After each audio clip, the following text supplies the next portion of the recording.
Hello, everyone, and welcome back to the Vocal Mind, the Rise Founders podcast. I am very honored today to be sitting across from Amber. Amber is a student at Minet Junior School, and she has chosen this beautiful character to protect her identity. But she is shining through the course. She's joined our Rise Founders Young Entrepreneurs course. Welcome, Amber. Hi, my name is Amber and I'm 10 years old. And have you been enjoying the course so far? And tell me why. It's been really fun and interesting because I've been learning new stuff and I'm making new friends along the way. And I've also seen what business I'm actually going to do now, what actually I can do now, what things I haven't even done before and I can do it. So tell me a little bit about this business, because you're coming up with something really intriguing and I want everybody to hear about it. So I'm planning this toy to make toys for people who have autism. Because my oldest brother has autism. So this is like a good experience to him. And this is how he also liked toys also. And it's really beautiful that you've gone directly to something really personal in your life with your brother. Why did you think about toys? What was his frustration that you told me about? So every time before this was toys, he needs to go on tablets, get frustrated. And now we've taken that away. Now we've got toys and now he's happy and not stressing out or anything. So I thought, most parents put their children on iPads now. I think maybe making them play with toys is going to help them. And it needs to be toys of characters or things they're really interested in, right? Because autistic kids need to have stuff they're interested in.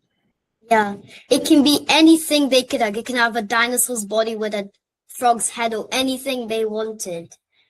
And how are you going to get their designs? What are you thinking about how to get their designs of what they want? They could come to the shop, or they could just go online, call our business, and we can just make it under a few weeks or days and get it as soon as possible for them. That's really an interesting idea, hon, and a really good concept. Now, Amber, at the beginning of our session, we talked a lot about what skills you have, and you spent time thinking about your interests and your skills, and then you came up with this idea.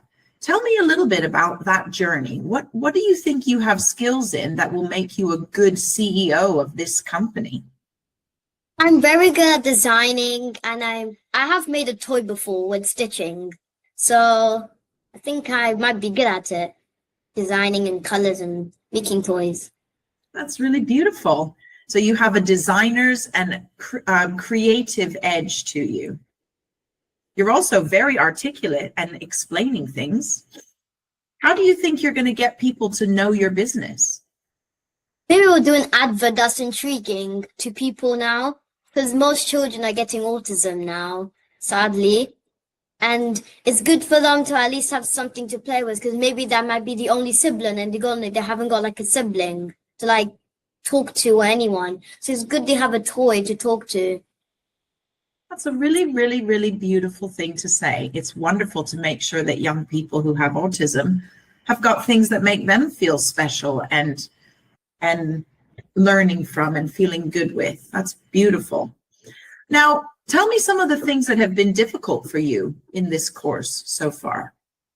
It's been difficult to me because at the start, I didn't really know what I was going to do, but as the couple of days went, we were learning about Ikigai and all other stuff, and I thought maybe I could do a business about making toys for autistic children, and that's how it started from then.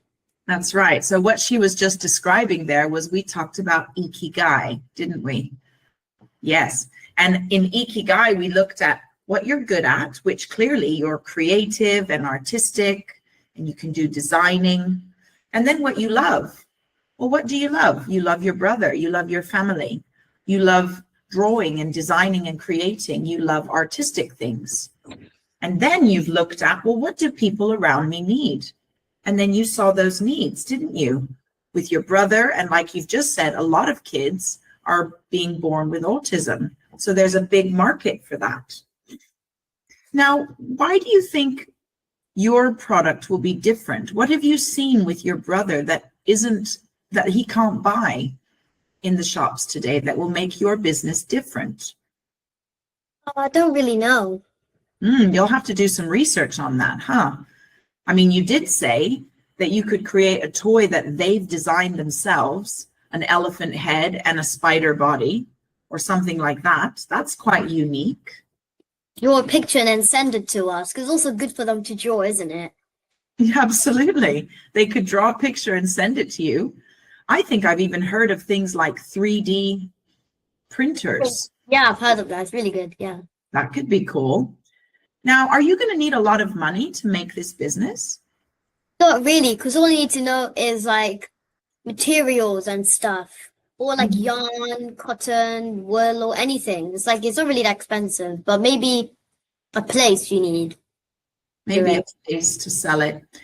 But maybe if you start small, and then as more and more people buy your product, then you'll have more money to make more fancy toys. We haven't learned about that yet. No, we haven't learned about that yet, but we will. But it's good to start thinking, because remember, what makes a successful business? What have we learned?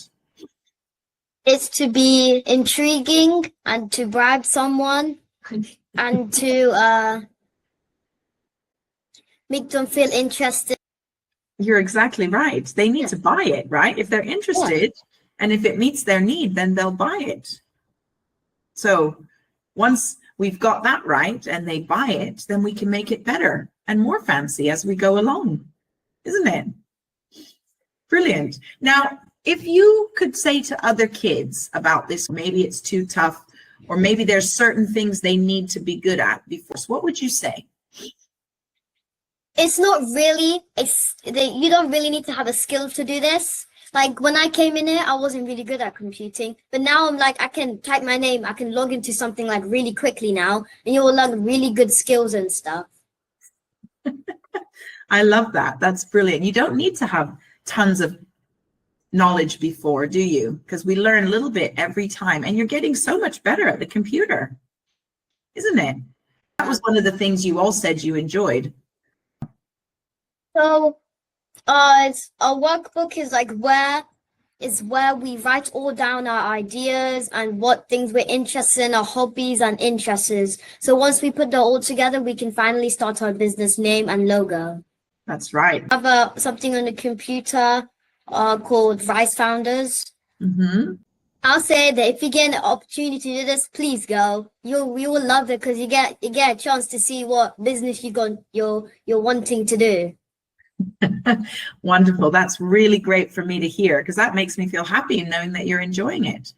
And in January, we're going to be doing a pop-up stall, aren't we, to showcase your business ideas. How do you feel about that? I'm really excited to show people what I've done. And you'll have to promote it to everyone around your area and say, come and see. Maybe we'll have to do some advertisement flyers for that, huh? Oh, sounds a good plan. Well, Amber, thank you for coming on to the podcast today. And I'm really, really grateful to have heard all you had to share and say. I hope you have a very good rest of the day.